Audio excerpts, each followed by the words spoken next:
हाँ, आज अपन पढ़ेंगे गुट निरपेक्षता की नीति या असंलग्नता की नीति क्या है। द्वितीय विश्व युद्ध के पश्चात जो विश्व है वो दो गुटों में बटा हुआ था। वो दो गुट कौन कौन से थे?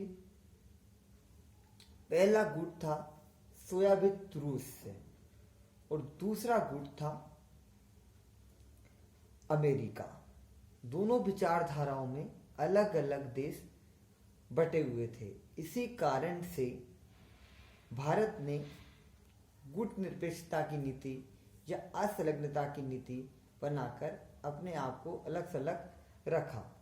अब भारतीय असंलग्नता का क्या आशय है? सबसे पहला है किसी भी गुट में शामिल नहीं होना, मतलब किसी भी देश के गुट में शामिल नहीं होना। दूसरा क्या था? किसी सैनिक संगठन में न बंधना, किसी सैनिक संगठन में भी नहीं बंधना। फिर तीसरा है शीत युद्ध को बढ़ावा न देना, शीत युद्ध को बढ़ावा नहीं देना है। और चौथा है स्वयं के निर्णय को प्राथमिकता देना, जो भी निर्णय लिया है उस निर्णय को प्राथमिकता देना है। पांचवा है असंलग्न होते हुए भी राष्ट्रीय हितों के प्रति संलग्न रहना, मतलब असंलग्न होते हुए भी जब राष्ट्रीय हित की बात आती है तो संलग्न हो जाना है, संलग्न है ना। अब है गुट निरपेक्षता की नीति अपनाए जाने के क्या कारण रहे हैं? सबसे पहला कारण रहा है विश्व शांति की इच्छा। भारत जब स्वतंत्र हुआ था तो विश्व क्या था? दो गुटों में बटा हुआ था। साम्यवादी रूस तथा अमेरिका के मध्य क्या है? वैचारिक मतभेद के कारण तनाव की स्थिति थी और शीत युद्ध चल रहा था। ऐसी स्थिति में किसी एक के साथ शामिल होकर भारत तनाव को बढ़ाना नहीं चाहता था। इसलिए भारत ने अलग सलग या अपने आप को गुट निरपेक्षता की नीति अपनाना ही उचित समझा। अब दूसरा है भारत के स्वाभिमान की रक्षा हेतु। भारत अपने विचार व्यक्त करने की स्वतंत्रता को बनाए रखना चाहता था। भारत लंबी दास्ता के बाद स्वतंत्र हुआ था।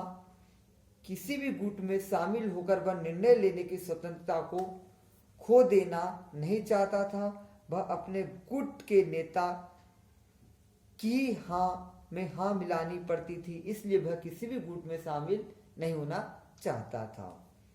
अब तीसरा है गुट निरपेक्षता राष्ट्रीय हित के अनुकूल है। किसी एक गुट में शामिल होकर भारत दूसरे को अपना शत्रु बना लेता। आर्थिक विकास के लिए विदेशी सहायता पर निर्भर था, इसलिए वह अपने आप को असंलग्न रखा या असंलग्नता की नीति अपनाई। अब चौथा है भारत की भौगोलिक स्थिति। पंडित जवाहरलाल नेहरू जी ने कहा था कि भारत की विदेश नीति भौगोलिक स्थिति से प्रभावित होती है। उत्तर की ओर साम्यवादी देशों से हमारी सीमा टकराती है, अतः पश्चिमी गुट में शामिल होना विवेक सम्मत नहीं था। पश्चिम देशों से भारत को भारी मात्रा में आर्थिक सहायता मिलती है, इसलिए साम्यवादी गुट के साथ मिलकर हम पश्चिम गुट को नाराज करने की स्थिति में नहीं थे। हम किसी भी गुट को नाराज करने की स्थिति में नहीं थे। अब है सैद्धांतिक मतभेद। भारत की विदेश नीति साम्राज्यवाद, उपनिवेशवाद, रंगभेद आदि का विरोध करने की है, जबकि पश्चिम गुट के अधिकांश देश इनका समर्थन करते थे। दूसरी ओर रूसी गुट साम्यवादी नीति का समर्थन करता है। यह नीति लोकतंत्र के क्या है? विरुद्ध है। भारत ने लोकतंत्र को अपनाया है, जिससे व्यक्तिगत स्वतंत्रता को प्रमुख स्थान दिया जाए। आप जो नेक्स्ट पॉइंट है, एशियाई और अफ्रीकी देशों को स्वाधीनता संघर्ष में मार्गदर्शन देने हेतु। इसमें क्या है कि 19वीं 20वीं शताब्दी में एशिया और अफ्रीका के देश गुलाम थे। अब यूरोपीय साम्राज्यवाद के शिकार भी थे।